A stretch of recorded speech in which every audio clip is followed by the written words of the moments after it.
Back now at 8:37 with the founding member of one of my favorite bands growing up, John Taylor, the bass player for Duran Duran. His band became one of the biggest in the world in the 1980s. Well, now John has written his memoir, In the Pleasure Groove, Love, Death, and Duran Duran. John Taylor, good morning. It's good to see you. I promise not to stalk during this interview. It's okay. So you've written this memoir. It's full of heart. It tells a very honest story, but it's not a dishy tell-all. No. That was important to you. Well, it was. I mean, I really wanted to. I wanted to memorialize my parents. Actually, I lost my dad a couple of years ago and sold the house that I'd grown up in.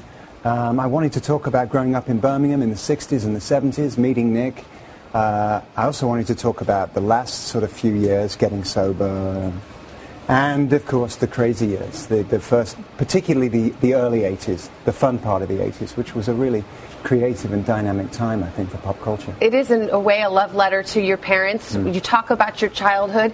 Here you end up becoming a rock star, but you weren't necessarily musical as a little kid. No, not at all, actually. But, you know, I came of age around about the time that the Sex Pistols came along, and they said that the less you know, the better you are suited for making music right now. And I didn't know a lot. And you also described yourself as shy, and here you become not the front man. I guess Simon Le Bon was the front man, but a person a lot of I definitely got a lot noticed. of attention for a bass player. It wasn't quite what I had in mind. I thought I was in a quiet spot in the corner of the stage, but yeah.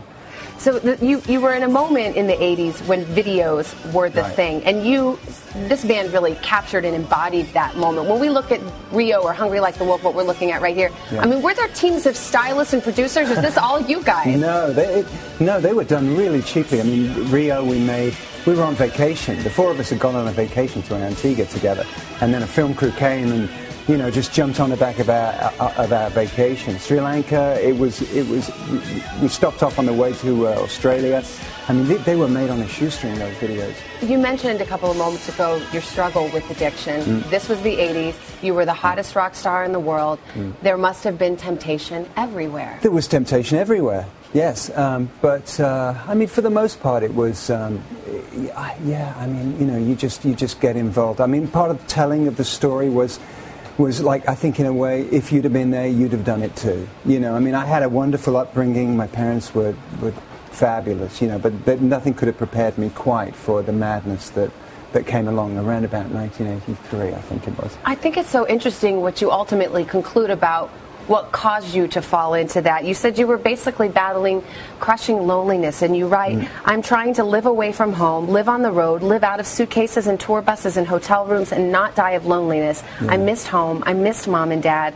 I didn't know that then. Yeah, it's kind of heartbreaking. Well, yeah, and it's not an easy emotion to admit to if you're a guy. We don't like admitting to loneliness. But there were a lot of girls, be honest. Well, I know, but it didn't make up for what was going on. You couldn't. There was no compensating for it, and it took me a long time to come to terms with. And then, of course, you start using drugs and alcohol to compound that, and then you get into the shame cycle, and you're screwed. And you said it led to problems with your bandmates. Well, it did, although I have to say, it never really got too badly in the way. I mean, there was one story that I told about, I made a real mess of things, and I bust up my hand, and they had to play a couple of shows without me, and that really messed me up, because I felt like I'd started the band, and to watch the band play from the side of the stage, that was a real punishment. We wouldn't do that now.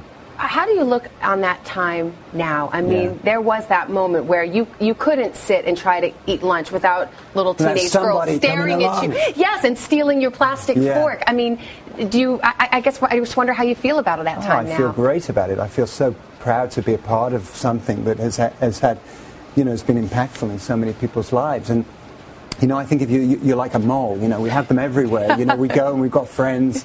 I mean, I think when you've got that many songs that have touched people over the years, you've got a lot of friends that you don't even know. You do indeed, and it's nice to get to meet you in person again all these years later, since I was too shy back then. John Taylor, thank you. Thank you. And again, the book is called In the Pleasure Groove.